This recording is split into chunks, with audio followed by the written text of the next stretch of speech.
Здравствуйте, уважаемые друзья! С вами я, Юрий Тюченко, кандидат ветеринарных наук, и в этом видеоподкасте рассмотрим самые распространенные ошибки в кормлении собак, почему они бывают и как их не допустить. Вопрос этот очень важен, ведь многих болезней удалось бы избежать, если бы не было этих ошибок. Чтобы материал был максимально понятным и легко запомнился, я максимально сгруппировал все ошибки и отделил их от нюансов кормления. И еще попытался данное видео сделать максимально коротким, чтобы несложно было все понять и запомнить. Так вот, в основе большинства ошибок в кормлении собак лежит чрезмерная любовь владельцев к своим любимцам. Владельцам хочется дать все самое лучшее своим любимцам, и они все, что нравится лично им, экстраполируют и на свою собаку. Но во многих случаях это вредно для здоровья собаки, хотя во многих случаях то, что нравится людям, вредно и для них самих. Но, увы, так уж устроен человек, что даже понимая, что это вредно, он все равно продолжает это делать для своего удовольствия, принося в жертву свое здоровье. Следует помнить, что у собак запас прочности здоровья значительно ниже, чем у человека. Итак, все по порядку. Первое. Не перекармливайте свою собаку. Многие считают, что собака сама знает, сколько съесть, что такая черта характерная всем животным. Это не так. Собака, как и человек и любое другое существо, способны к перееданию. При переедании у собаки растягивается желудок, возникают гастриты, и тяжесть в желудке у собаки ассоциируется с насыщением, что впоследствии ведет к различным заболеваниям, в том числе и к ожирению. Взрослую собаку кормят 2 раза в сутки, утром и вечером. Миску, пустую или нет, все равно убирают через 10-15 минут после дачи корма. На потребность собаки в пище оказывает влияние степень активности, температура окружающего воздуха, особенности обмена веществ, стрессовые ситуации. И не надо в перерывах между приемом пищи пичкать собаку всякими вкусностями. Второе. Не кормите собаку со своего стола.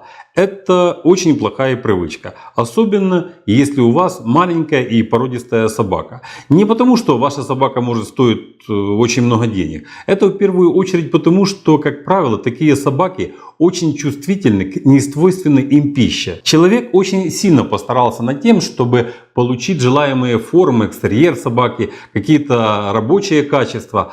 А внимание к здоровью собаки было далеко не на первом месте. Поэтому если овчарка съест что-то со стола и при этом с ней ничего не случится, то если вы это дадите Юрику или померанскому шпицу, то реакция может быть совершенно непредсказуемой. Реакция на такую пищу будет абсолютно разная. Хотя бы уже из-за того, что горсть корма пищи со стола на единицу веса шпица будет в несколько раз больше, чем для овчарки. Это как рюмка водки для мужика под 120 килограммов и для ребенка до 15 килограммов. Понятно, что реакция при этом будет разной. Вот так и с собаками. Перечислять все вредные продукты я сейчас не буду, их много. Но это и нелогично делать. А главное понять принцип, что касается вредности продуктов. И тогда вам не придется запоминать весь этот длинный перечень. Давайте обратимся к истокам. Чем питались предки наших собак в дикой природе? Какие-то млекопитающие, которых могли поймать и которых могли одолеть в схватке. Например, это могли быть какие-то зайцы или косули.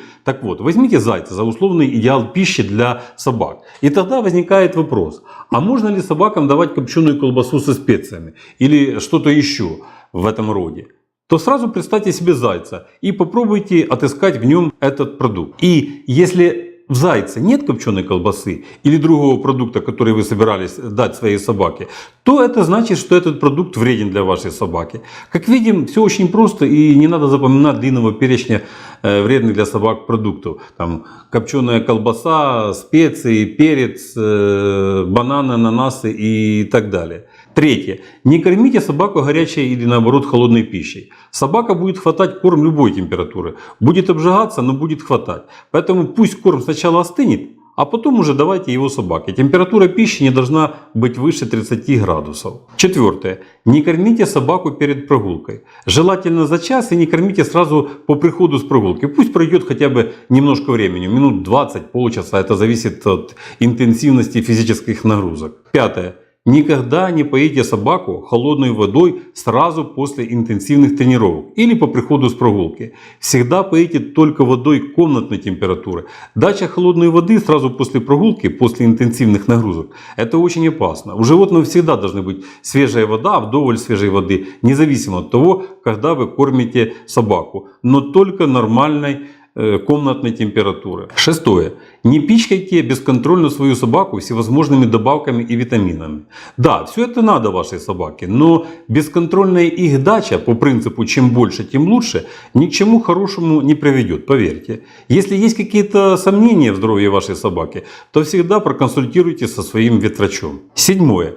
Не делайте никаких резких изменений в рационе собаки, независимо от того, хотите ли вы перейти от кормления сухими кормами на натуральный или наоборот. Резкие изменения в кормлении могут привести к заболеваниям пищеварительной системы собаки. Вот, пожалуй, и все главные ошибки в кормлении собак, несоблюдение которых может привести к серьезным нарушениям здоровья собаки. Все остальное это уже нюансы кормления, которые тоже очень желательно знать, если вы серьезно хотите заниматься своей собакой и чтобы она всегда была здорова. Но эти нюансы можно учить и постепенно. А вот что касается главных ошибок в кормлении собак, то их надо выучить наизусть и сразу. И лучше всего это сделать даже до появления собаки в доме. Нюансы же кормления с учетом и передового опыта, и достижений науки мы будем тоже рассматривать в наших следующих видео. А пока всего вам доброго, здоровья вам и вашим любимцам, подписывайтесь на наш канал